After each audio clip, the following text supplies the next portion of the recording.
One of the points I've made in my conference talks this year is that to scale TypeScript on the server effectively, it requires discipline, and discipline doesn't scale at the organization level, unfortunately. The very primitives and foundations of the language make it easy to have happy path blindness, where it's very easy to neglect all the things that can go wrong in our software and just write the happy path and not consider the error states we can get in, which over time just leads to slop. And on top of that, we don't have a framework. Well, we do now with Effect, but traditionally Node hasn't had a framework like Spring Boot or Ruby on Rails or Laravel, right? So we are consistently and constantly downloading dependencies and trying to mix and match them where they were never designed together or cohesively. And you end up reinventing the wheel for all of the things that Effect provides out of the box.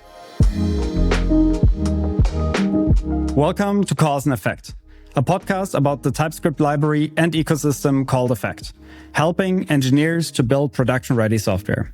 I'm your host, Johannes Schickling, and I've been building with Effect for over 4 years. With this podcast, I want to help others understand the powers and benefits of using Effect. In this episode, I'm talking to Dillon Mulroy, a software engineer at Vercel working on their domains product.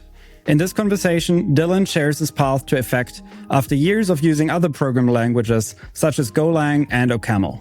We dive deep on how Vercel incrementally adopted Effect and which new superpowers it had unlocked. Let's get into it. Hey Dillon, so great to have you on the show. How are you doing? I am doing well. It's an honor to finally be here. You're probably a person who really doesn't need an introduction in the Effect community. But for those who are very new to the Effect community, would you mind introducing yourself and sharing what you do? Yes. So my name is Dillon Mulroy. I am a software engineer at Vercel, and I am the technical lead in our domains product areas. So domains registrar, buying domains, managing DNS, TLS and certificates, aliasing domains to deployments. We've been going all in this year on Effect on all net new domains work, and we're starting to see the fruits of that labor, and very exciting times. That is awesome. I want to dive a lot deeper on all of those aspects. I want to also hear about what led you to Effect, but maybe we remain for a few minutes on Vercel on a high level. Like, how should I think about Effect being adopted at a company like Vercel, which is very cutting edge? It builds developer tools itself. And I think it really needs to moderate where it can take a lot of risk on new technologies and where it needs to be a bit more conservative. So maybe you can share on a high level already how Vercel started to adopt Effect. Yeah, so I actually admittedly was not the first person to write lines of Effect at Vercel. It was probably either Toby or Schniz have a couple small lambdas that run that they probably wrote a year or so ago now. But I was certainly the first person to build larger services and kind of take it on holistically. I think, as is with the story of with Effect, there is apprehension when you first see it and read it. I had the same apprehensions. But as I talked about at both Effect Days and React Miami, Effect solves the pain points that makes writing TypeScript at scale difficult. And we, at least my team, is truly starting to see the benefits of that with Effect. I'm sure we'll dive into more specifics on that, but it has truly made us faster. It has made us ship more reliable software across the board. We have better telemetry. We have distributed tracing that just works without headaches. And I would argue we have some of the best DX across any team at Vercel for shipping internal services. That is awesome. Well, TypeScript wasn't your first love. I'm not sure whether it is a love at all. From what other people might know you from is from the OCaml community, also in the NeoVim community. So I'm curious, maybe we can take a few steps back and take a look at your personal background. You worked previously at Formidable, and I think you worked in consulting before that. Maybe you can just share a bit more about your background and the trajectory that set you on. Yeah, I've kind of had a pretty unique background. I've had the opportunity and privilege to work in a lot of different companies through consulting, and I've also got to work in a lot of different tech stacks. And maybe most importantly, I've got to work in and experience many different engineering cultures and engineering organizations within companies. I'm in my 11th year. I started in 2014 full-time as an engineer. My first job was at State Farm. I was doing full stack dev, Java on the server and JavaScript on the front end. I was like on one of the teams that made their first step into spa apps. And I actually got to start writing React at that job very soon after it was announced from Jordan and Tomo. So I've been writing React for over a decade now. I've seen it from the days of mixins and class components up through now to we're at RSCs and server components and server functions. So most of my career, like my bread and butter truly is TypeScript and JavaScript.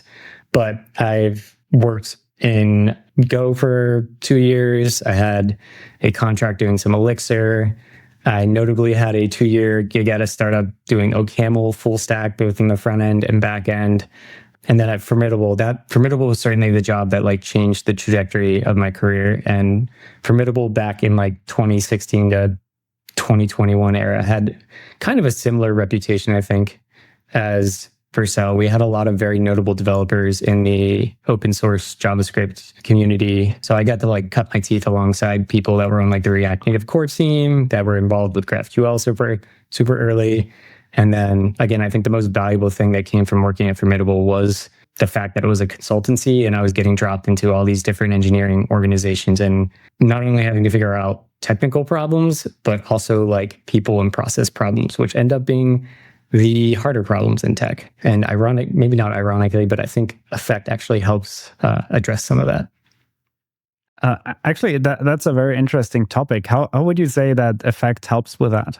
I think it's very hard to manage TypeScript and specifically TypeScript on the server at scale, probably past, if you're in an engineering organization, I'm just going to throw out an arbitrary number, like 100. If you have over 100 engineers and you're starting to get tens of services, I think that's where Node really starts to break down. One of the points I've made in my conference talks this year is that to scale TypeScript on the server effectively, it requires discipline.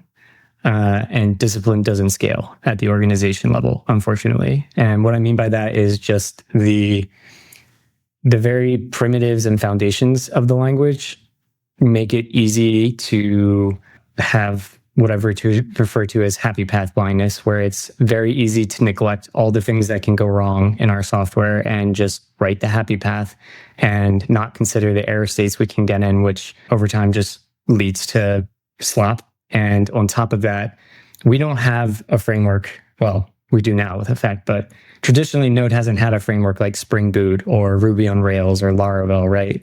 So we are consistently and constantly downloading dependencies and trying to mix and match them where they were never designed together or cohesively. And you end up reinventing the wheel for all of the things that Effect provides out of the box.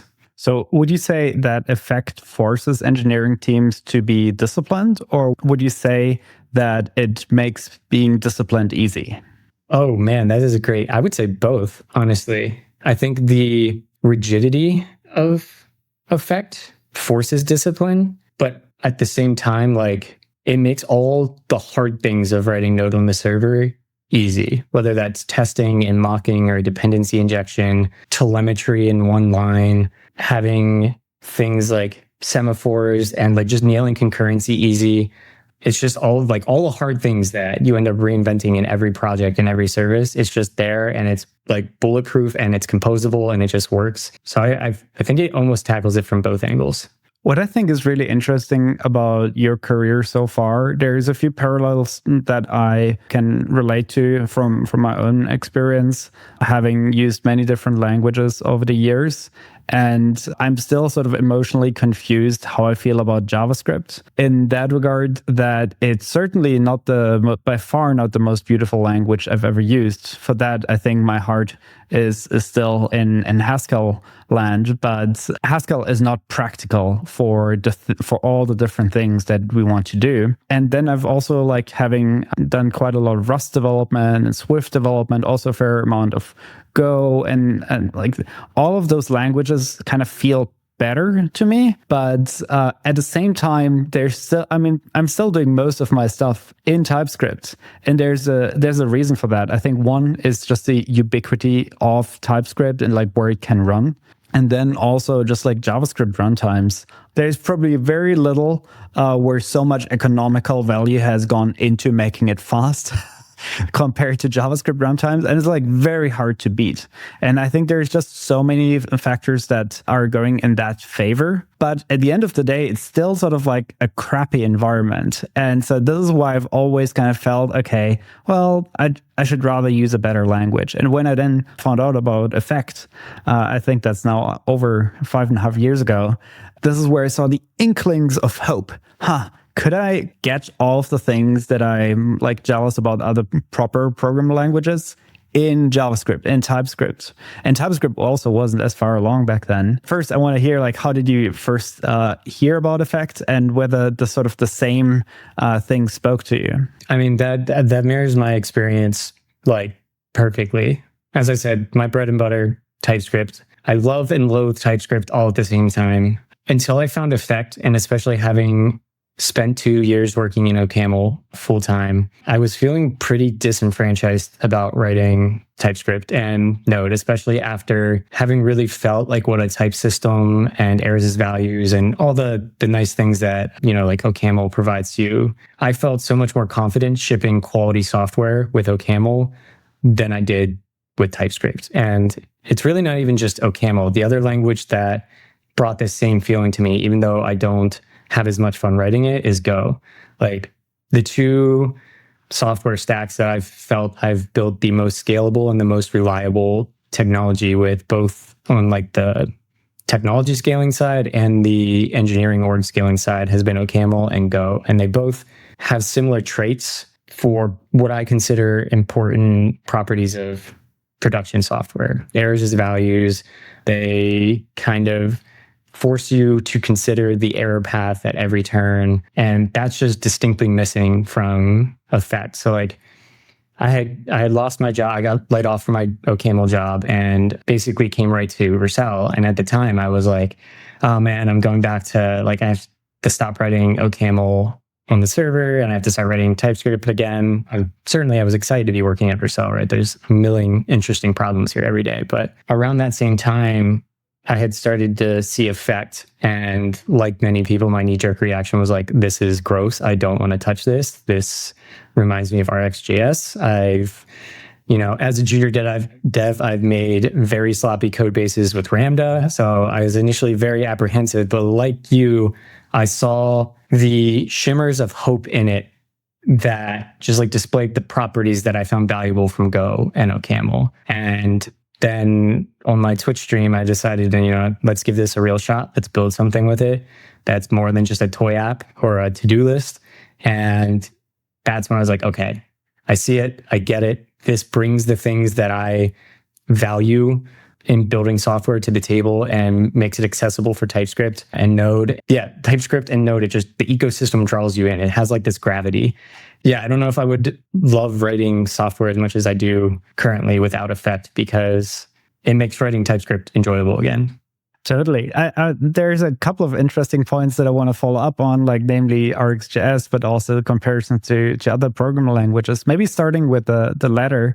It's interesting that Effect, on the one hand, is like an absolute marvel of like engineering on like it basically unlocked it for me kind of like multiplied the value the type system provides. Like previously, the type system only was applicable to the happy path, and even there, only to a certain degree. Like it could still like give you a false sense of safety, and like then things would blow up. But like the non-happy path wasn't modeled at all. But if you think about it the other way around, it is like Effect also doesn't really do so much on a technical level, but it's actually rather forces like a different perspective on the language we're already using. And I think very similar to how React has done it. I think it basically offers just like a different constrained perspective on like how you should think about like opinions, how you should write code. And through those constraints, you actually gain a lot of freedom and a lot of like emergent properties. And so when you think about like values, errors as values, it's not like that this is like a unique new capability that was now brought to TypeScript. Honestly, we could have written JavaScript like from the get-go. I think it was basically just there was no cultural critical mass that really made that a thing. It could have been another like popular library, let's say like _JS would have enforced that more, or let's say another library would have enforced that, and it would have kind of picked up as a cultural movement. But it didn't. Like people rather, like for example, maybe you still remember TJ Holloway-Chuck, like the creator of RxJS, etc. And I learned so much from him. And he, I think, was at some point like fed up with that cultural perspective that he went into Goland and embraced that very fully. I think there could have been a different parallel universe where maybe effect wouldn't be as relevant today if we would have already kind of taken those inspirations from other languages and embedded it more in JavaScript, even without any feature changes in terms of the syntax of JavaScript, etc. As effect currently like proves, there is no different syntax. It's all there. We just need to use it. This is where maybe my React analogy isn't as perfect because it also introduced JSX, but I think it's the same sort of perspective on it. So I'm curious what your thoughts are on that. I mean, I completely agree with you. And like, I think going back to like the beginning of this, one thing I think people don't realize, and maybe that we don't talk about enough, is that we focus a lot of the time talking about like errors as values and how it's tracked in the type system. But like effect is insanely good at type inference for the happy path too. Like you're getting the same level of DX as you're getting from things like TRPC or, Drizzle or Prisma, like all these top of the line, very popular libraries today that people talk about how good the type inference is from the front to the back. Like that is present in effect too, if not more. It's table stakes. Yeah. And I don't think people talk about that enough, but it brings that same level of like amazing DX for type inference from just like the happy path and code generating clients for their front end and back end to the error path and dependency injection. And that kind of ties back to the culture, like error handling and both dependency injection and like the JavaScript, TypeScript Node ecosystem just like haven't really been a thing. And people, even experienced developers that have been working in this ecosystem forever, like have this reaction of like, oh, why don't I just throw the errors? And then it's like, once you start writing effect, and I've seen this every developer that I've introduced to effect, at first it's like, this is like a lot of resistance. And then they're like, wow, I did not realize how many things could and were actually going wrong in my software. And it's like pulling back the curtain. It's like, oh, once you look behind that curtain of seeing how error prone software really is, and that like we have this culture of not handling errors, if you go back to writing just TypeScript with try catch, like you're going to be writing a lot more try catches and a lot more granularity because you can't unsee how error prone everything is. And it's always the question of like, well, does this function throw? Oh, I have to go check the implementation. Does its dependencies throw? I have to go check their implementations. And it's like, once you have that realization, it just makes you want to reach for effect naturally. And I think that aspect is so interesting. Like people are different, right? So some people are naturally kind of like truth seeking, and some others are rather like already barely getting by with what they need to do, and they don't have energy to like learn something new, or maybe if it's really required of them, maybe they learn something. And I mean, this is well reflected in sort of the crossing the chasm adoption curve, etc. But for example, I get very frustrated if I realize, okay, there's something could be better. But then what I get mostly frustrated with is if I can't quite see yet how it could be done better. And this is where I basically then start just exploring in, sometimes I like leave the metaphorical country of JavaScript land to go to other languages, to other literal languages and see, hey, how are things done here? And this is as much of a technical thing as a cultural thing. And this is where like in 2020, I started again, like looking around from like Haskell to like Scala, which I've used in the past. And this is where I stumbled across Zio. And John DeGoes, the author of Zio, has in a very humble move at last year's Effect Days conference has sort of, I guess, paraphrasing here, like admitted defeat in that regard, that like the biggest impact Zio had is like to inspire Effect, which now brings it to a much wider audience. But I think this is where I can't give people like Mike Arnoldi, etc., enough credit that they managed to like take that inspiration and be like resilient and determined and crazy enough to like take those ideas and like bang it against a TypeScript type system until it kind of fits. And in a way where it basically like in 2020, I would have thought, okay, like we've kind of reached the peak what you can do with TypeScript. And that's like, okay, that's just how we do it. And we do a bit more like unit testing over here. And we do a little bit more like micro front ends and like TRPC, etc. But only once you've seen how much better it can be, then you realize, oh my gosh, there's like this big delta. And I think this is that describes exactly the experience that like people who start working with you on Effect things, they realize like where they basically thought like, okay, there's like this little bit of improvement that I could make, to like layer after layer, you realize, oh my gosh, I can write code so much better. And this for me is like one of the best feelings about programming, when it's basically not like you learned once and then you know how to like, you need to like have a hammer, a nail, and you need to like bang it in. Okay, that's it. But for programming, like this has now for like decades showed me time and time again that there is more elegance to kind of be mined. And Effect has been like on the same level of like React to me in terms of like how much elegance could be exploded here. So yeah, maybe you want to share a bit more about the typical experience someone has working with you of being introduced to Effect. Yeah. One thing I want to go back to, and I think one thing I used to, and I don't talk about it as much anymore, but like one of the most valuable exercises somebody who has exclusively worked in the TypeScript ecosystem can do is step outside of the language and learn something else.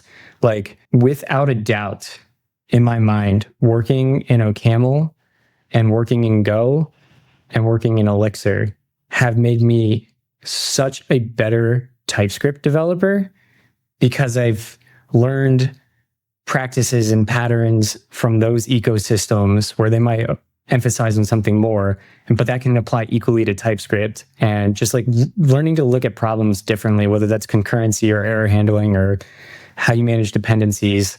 It's a cheat code, actually. It really is. So yeah, for anyone listening that has only ever worked in TypeScript, learn something new. Step outside the ecosystem. I think it'd be really valuable.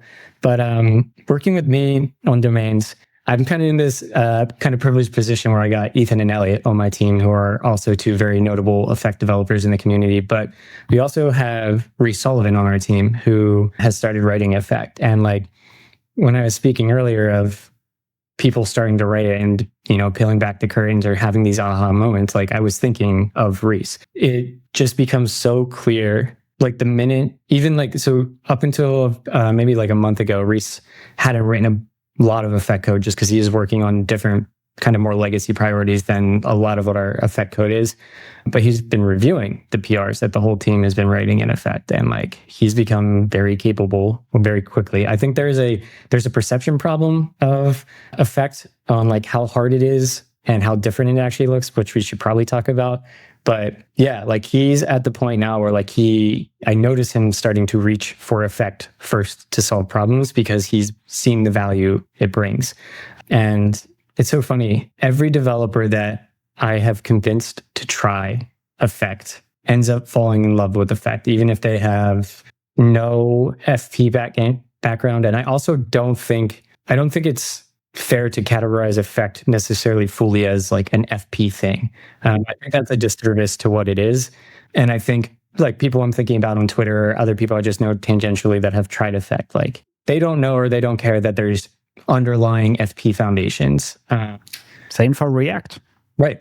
React tricked the entire world into using functional programming principles and concepts. I would like to hear more about like those anecdotes. I've now, with the benefit of time, have like seen quite a few of like those sort of conversion cycles, and I think every time it sort of like goes in like a bigger, the splash radius gets bigger, and like some like you are a very notable example for that. I think you've been also like you had also your phase of being skeptical. And then over time, you saw more where the value is. But I think also maybe it's a good time to talk a bit more about like your own transition from like initially being skeptical to like what were the things that like made it click for you.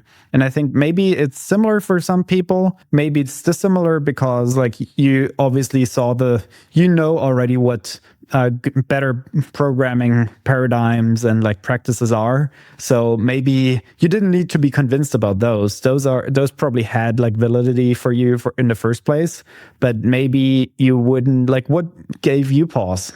So what gave me pause up front was obviously syntax. It's weird to see it the first time, but I had also gotten to a point, maybe a maturity as a developer where like, OCaml looks weird. Like if you look at OCaml, it doesn't look like anything you've ever written ever because there's no parentheses or brackets or anything. But in my experience writing OCaml, like someone learning OCaml gets past that in 2 to 3 days. So like I've learned to set aside, like if I have a knee-jerk reaction because of syntax, I set that aside regardless of the language or ecosystem now. I don't know, through experience have just come to recognize that it does matter for adoption, but it doesn't matter as much as we think it does. Right. I think some people refer to it as tailwind effect.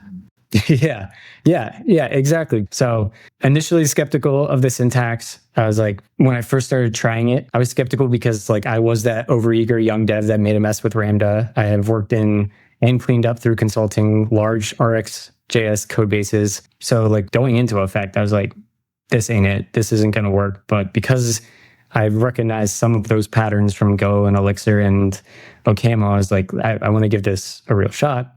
And like almost immediately day one, it's just like the syntax kind of just melts away. You realize that it's not that different at all. Like looking at all of our effect at Vercel, it looks so close to regular TypeScript. Like the only things that look kind of distinctly different is like setting up our layers. Like that is the piece that ends up not looking like what you're used to in the JavaScript or TypeScript ecosystem. And even then, that's the kind of thing that takes 1 or 2 days. You see the pattern over and over again, and it's like, okay, I get it. But like for all of our business logic, like it really just looks like normal TypeScript. And every dev I've showed that doesn't know effect can read our code and understand what's going on very, very quickly, despite everyone saying that is not the case. So I had that same experience, right? So the first thing, one of the things I built to learn a new language or stack is I like building basically the OAuth flow for Spotify and like pulling playlists. So that looks like doing the whole OAuth flow, launching a browser, spinning up a temporary HTTP server, hitting the callback. And I did that. That was the first thing I built with Effect. And immediately I was like, oh, this makes sense. Like I got introduced to the platform package very early. I got introduced to like a bunch of the concurrency primitives like deferreds or mailboxes. The error handling obviously is always there in front of you. You're forced to deal with it. And it's just like within writing a couple hundred lines of Effect, I was like, this feels good. This feels like there's something here. And then you just kind of keep going. And as you need different parts of the ecosystem, you pull it in and you keep having these kind of like, oh, this gets better and better. And it all just is designed in mind with each other. So it composes together from the error handling to the tracing with OTel to schemas, much like Zod. And it ends up making you more productive and able to develop faster and develop way higher quality software faster. So I love the example that you keep going back to when you try out a new technology or a new language, a more comprehensive technology. You didn't need to learn what concurrency is. You didn't need to learn like what error handling is when HTTP server. Like you knew a lot about those concepts and so on. Like you had a strong intuition for those. Yet, I guess if you've all done that on one day, you needed to like learn about the surface area and quite a bit of the surface area of effect there in one day. And presumably you didn't have another Dillon there who's already up and running with effect. He says like, don't worry. Like, yes, looks like quite a bit, but like it's very simple. Like just over here, you do that, over there, you do that. You did that presumably all by yourself. So what helped you to kind of like not get lost in the big forest? And that you basically could take it one step at a time. And what advice would you give to people who might feel a sense of being overwhelmed by effect being very comprehensive? Yeah, so there was definitely overwhelm with like you type effect dot and you just see the whole API in your LSP hover docs, and there's a lot there. But if you just focus on doing the task at hand, I think, and only taking the pieces that are obvious that you need, it's a relatively straightforward path, especially if you are an experienced developer. Like, I think effect would be really hard to learn just like right off the rip for a junior dev. Like, I don't think that's very different than like if you threw somebody into Go standard library and said, go build these same things. But like if you have any amount of experience like building stuff like we talked about, like you'll have the natural inclination to know what to look for. I guess that just comes with experience, but just like onboarding, like this is another thing that I don't think we do a great job at talking about or advertising or teaching or documenting, is that like it is so easy to integrate effect into existing code bases. And it's also very easy to integrate effect, well, the other way around, right? Like you can incorporate it into async await code very easily. And then you can also take effect code and use it in async await very easily. It's not like this problem where like it doesn't force effect on the rest of your code base. Like you can isolate it to one function, a couple lines of code in a function, and you can kind of control how you want to start leveraging it over time. And it never really has this forcing function that I think people seem to think it will, where it's like this all-encompassing, like all or nothing framework. We have like one great example. We have a internal RPC client that hits one of our domain services that we use in our back office. And it's all built with effect under the covers. It uses effect RPC, but we have a really thin, maybe 50 lines of code wrapper around that puts an async await interface in front of it so anyone can use it, and it feels like promises, or it is promises. So it doesn't have this like placed over your code base if you think it would. It's very easy to incrementally adopt. And likewise, if you build out like a service or even an endpoint or even just a little client or function and you don't like it, you can constrain it there. It's not like you're stuck with it. But I have never seen someone start using effect and not want to keep using it. Yeah, I think there's a couple of interesting points to remark there maybe. One is that given that JavaScript has been around for such a long time, we have like seen many waves of like different frameworks, different kind of like approaches falling, like becoming mainstream and then falling out of favor again. And I think every time when that happened, like the JavaScript ecosystem at large has formed like the equivalent of an immune system and formed like antibodies of like, okay, oh, like that looks like that thing and we had a bad experience with us. And it's kind of like it rarely like wears off, and it all just like compounds in skepticism and like raises the bar, which is great. But I think also for some ideas that maybe look a little bit like this, but are different, now have a harder time to kind of get through. And so I think it's also worthwhile to dispel a couple of myths about effects, to like notably about like RxJS and so on. We'll come to that in a second. But I just want to highlight again, like how, like I think the perception of like, oh, effect is not easy to incrementally adopt, that I think is also a big myth, because it's one of the easiest technologies to incrementally adopt. Like it's easier to, I still remember when like promises were introduced to JavaScript, and you had to basically go from like just call fallback hell to promises, and you didn't have promises right away, but you actually like you had to go through like, well, generators. You had to go like through like generators, through Babel, etc. And now when you started introducing that had like also ripple effects for your entire code base.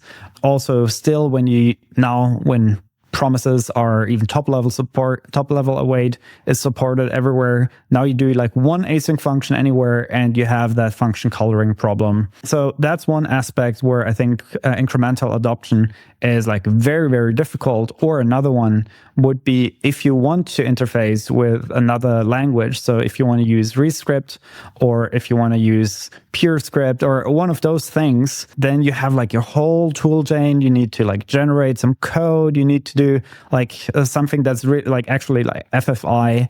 And so with effect, it couldn't be simpler, right? So you have your effect and you run it as a promise, or you have your promise and you run it as an effect.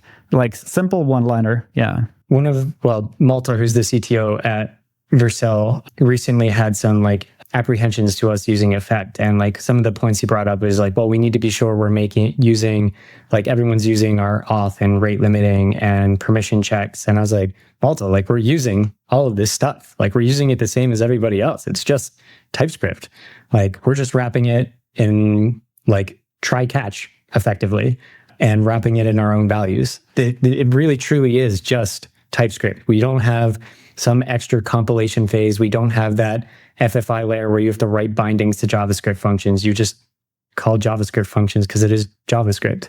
And like I said, the weirdness of the syntax goes away in literally a day or two, and it becomes so easy to read. It becomes easier to read than your typical TypeScript code bases, just because of the structure it enforces on you. Yeah, I don't know how to teach that or get that light bulb moment to people earlier, but once people get it, it's a beautiful thing. And I think it like just becomes easier over time. Like we've already formed that nucleus of critical mass where for a small amount of people it has clicked, and that has led to a larger group of people who it has clicked for. And now like larger educators like Matt Pocock, for example, have also like, they're also like, you saw a clear trajectory, like it was exposed to effect and like didn't quite get it yet. And I think then you have to really like hit the right problem. Then you realize, okay, I still remember like someone said effect this problem. Okay, let me give it a try. Oh, what is this? And like it's sort of like this meme where like your first reaction like, I was living for Matt Pocock's journey through effect because like, you know, people, I mean, I was tagging him, I was encouraging him to check it out for like the past year and a half. And slowly, bit by bit, like he and I had some conversations about Neverthrow. He found value in Neverthrow and he started using that. And it's like, as soon as I knew he found value in Neverthrow, I was like, the minute he tries effect, like for something real, it's game over. And then over the past couple months on Twitter, you saw him diving day by day, tweet by tweet into the different aspects of effect. And sure enough, it hooked him. And he had the same roller coaster ride as all of us, is where it's like, this looks like overkill, like a lot, and it looks weird. I don't know.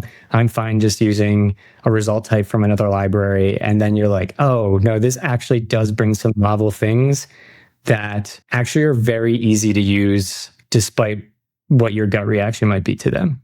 So given that you have your number of dead bodies under the rug from the past about like introducing Ramda somewhere, RxJS, I'm not sure whether you've like used Redux sagas at some point. I love Redux sagas.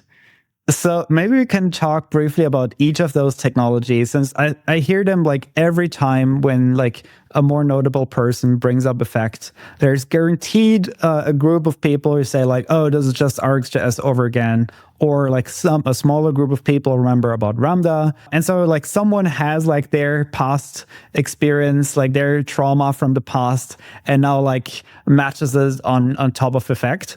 So maybe we can go through the most notable ones here and like maybe talk about like the commonalities and talk about like where they're very, very different. Yeah, totally down. So let's start with RxJS, probably the biggest one here. given you've used it in the past, maybe we can talk about where RxJS and Effect is similar. Like spoiler alert, both have a thing for streams. RxJS is exclusively about streams. Effect has, amongst many other things, streams. And where are they different? So I think I've already spoiled the TLDR, but maybe you can go more into depth. So like RxJS almost has the same problem as like async await. Like it's almost has a function coloring property of its own where it forces streams and observables on you. And if you want to get all the benefits from, Rx, you have to percolate that everywhere. And there's kind of like a jarring cutoff point where you get outside of Rx. I think the pipe operator we have is like one of the things that people immediately see and just make the assumption that like Effect is just streams and observables the whole way down, just like RxJS was, which couldn't be further from the truth. Like pipe is literally just function application in our case, which is something, it's funny. If we would have gotten like a pipe operator in JavaScript, like I don't think this would be a problem at all, but here we are. Effect almost causes like the exact opposite thing, almost like we were talking about earlier. Like you literally don't have function coloring because you can treat asynchronous programming and synchronous programming as the same thing. But because it integrates so seamlessly with async await, like that cutoff line or integrating it incrementally or getting the full benefit of Effect is really easy to do in these isolated chunks where RxJS, that's not necessarily true. Certainly you can do that, but you're just using for observables and streams, where Effect is giving you all these other benefits, whether it's data structures built in or rate limiting or structured concurrency or dependency injection. Like there's a lot more there. I think people just see .pipe and make an assumption there. So maybe if we want to lean a little bit into the argument where people say like, oh, it's just RxJS all over again. Let's imagine like 4 years ago, they were very excited about RxJS. Maybe they were the person in a team who's like tried this out over the weekend. It made some problems that were notoriously tricky, very elegant with streams. And maybe the thing that they've been working on was like very stream oriented. And like you could actually live that dream that like, hey, everything is a stream. But at some point, reality caught up and not everything is a stream. Some things got more difficult and then they had to rip it out. They had a very hard time. And when they now say like, hey, it's like they have that RxJS trauma and they think like Effect will be that like all over again. I think their skepticism is coming from the right place, but where Effect is very, very different is like if RxJS was only like a tiny sliver of Effect and you didn't have all of the other pieces, sure, that means like if you have a different problem, you don't have an elegant solution for that. But Effect has kind of like thought that through in all different perspectives and all different directions. Rx has like this narrow tunnel of problems that it makes super nice to solve with and elegant to solve with and can certainly be the right solution. But like Effect, like I call it a standard library, like the missing standard library for Effect. Like I like to compare it to working in Golang because like when you're working in Golang, you very seldomly have to reach for like third-party packages because what you need is probably going to be in the standard library with a really well-designed interface and API. And it's just there to use. It's easy to use. It matches the semantics of Go and the best patterns in Go, and it just works. And like if you try to do that with Rx, you're going to just run into a world headache and make these kind of very spaghetti code, very messy abstraction type things, trying to force Rx to be this general purpose thing because it's distinctly not, and it shouldn't be. But Effect has the prefix tree. It has the rate limiter. It has like any HTTP, RPC, like it's all there. It has database interfaces. It has file system to work across Bun, Deno, the browser. Like it's all there and it's all designed to feel the same way and work the same way. So like once you pay the small learning curve price of the 2 or 3, maybe 4 patterns that you haven't seen before, it's all the same. So basically, to react generously to the it's RxJS all over again, I would say yes, but this time it works. And in that regard, that the dream that people got excited about RxJS initially, this time it actually works with like, let's see in hindsight, like let's say in 10 years, new technology comes along, people say effects all over again. But I'm pretty confident that effect will fulfill the promises that we have here. Maybe briefly to cover Ramda for the people who used it in the past. I think Ramda is like, has a different shape. So instead of like being like super, like being like RxJS, like one very narrow, but like super elegant long thing, Ramda has rather been like a much smaller scope, much more like you had to really like buy into the philosophy. Is like much more of like, hey, like functional programming, like we'll bring functional programming to JavaScript, to TypeScript, and we'll like, if you buy into that, everything will get better. But I think it kind of suffered a little bit from like how Haskell is impractical in that regard. Once you want to do a real world thing like the Spotify OAuth thing, then you're like, oh, well, in that consideration, you need to do something impure. So what was your experience back then? How would you compare it to Effect? Yeah, it requires the commitment to functional programming that Effect does not. Like Ramda, I will say, is functional programming in like just its essence. Effect is not. Effect, like I said, there are definitely things in Effect and patterns that are inspired by functional programming. But like, honestly, there are almost just as many OOP things in Effect as well. Like I'm writing more classes than I ever have with Effect, right? So I think that's a misconception. It's just that like a bunch of the underlying ideas in functional programming make really good foundations for abstractions that can scale and are easy to use and can expose maybe imperative interfaces, right? Like this has been a popular idea for years, functional core imperative shell, right?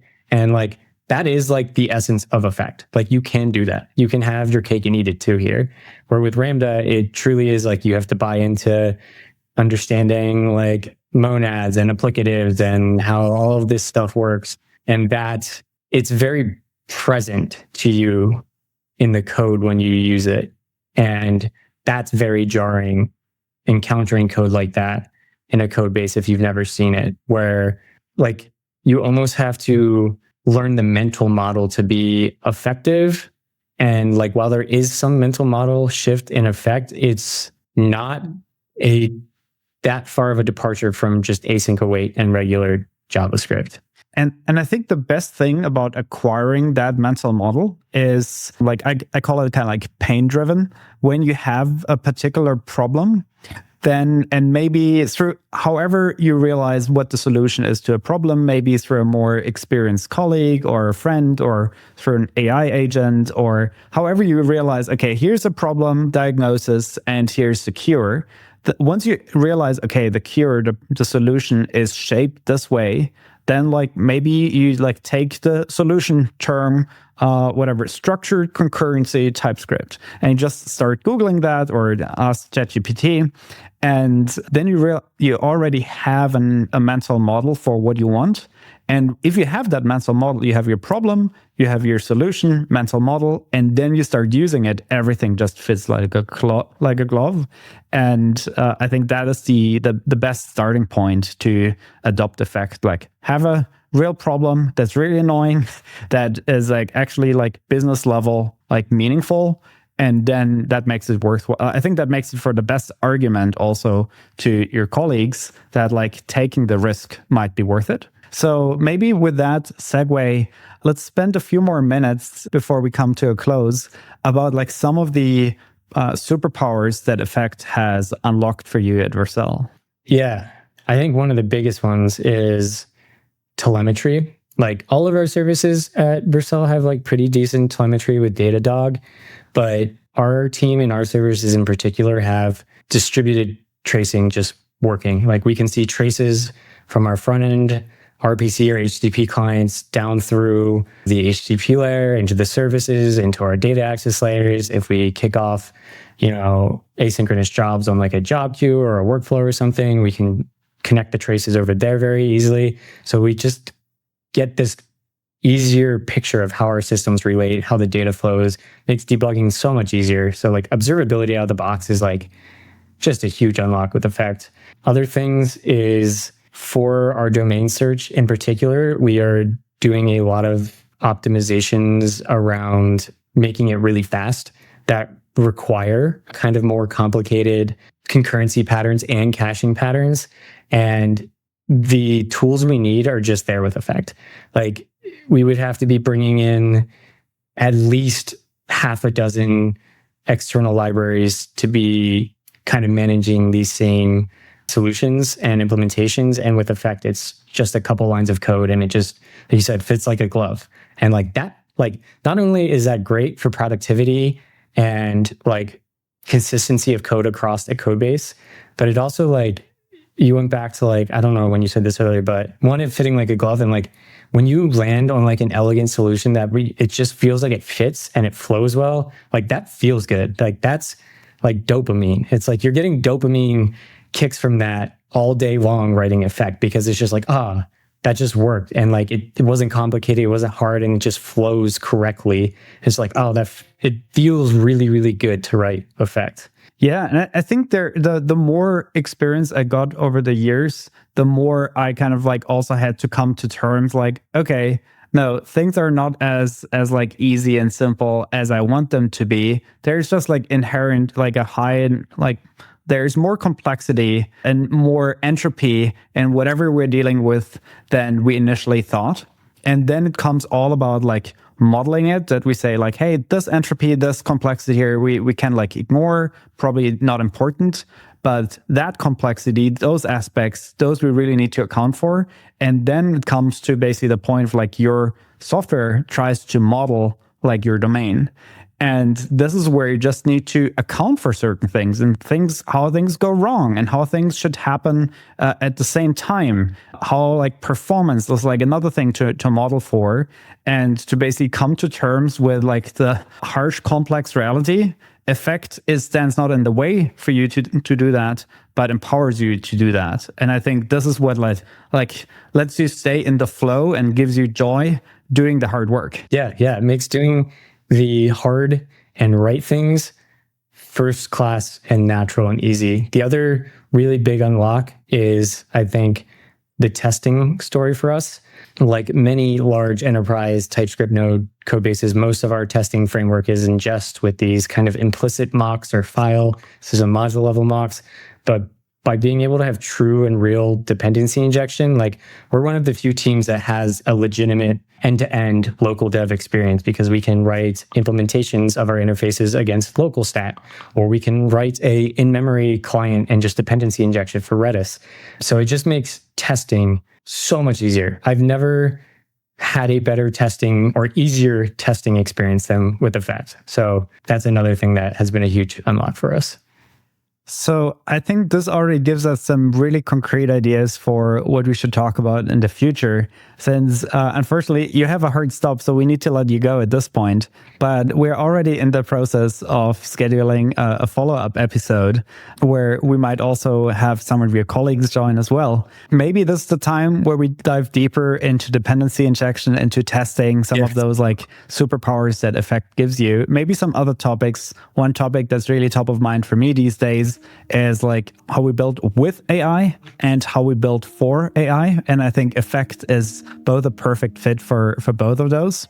So some great topics to explore, but I need to let you go at this point. So thank you so much, Dillon, for coming on the show today and having such a nice conversation. Yeah, thank you for having me. And I'm looking forward to the continuation. Thank you for listening to the Cause and Effect podcast. If you've enjoyed this episode, please subscribe, leave a review, and share it with your friends.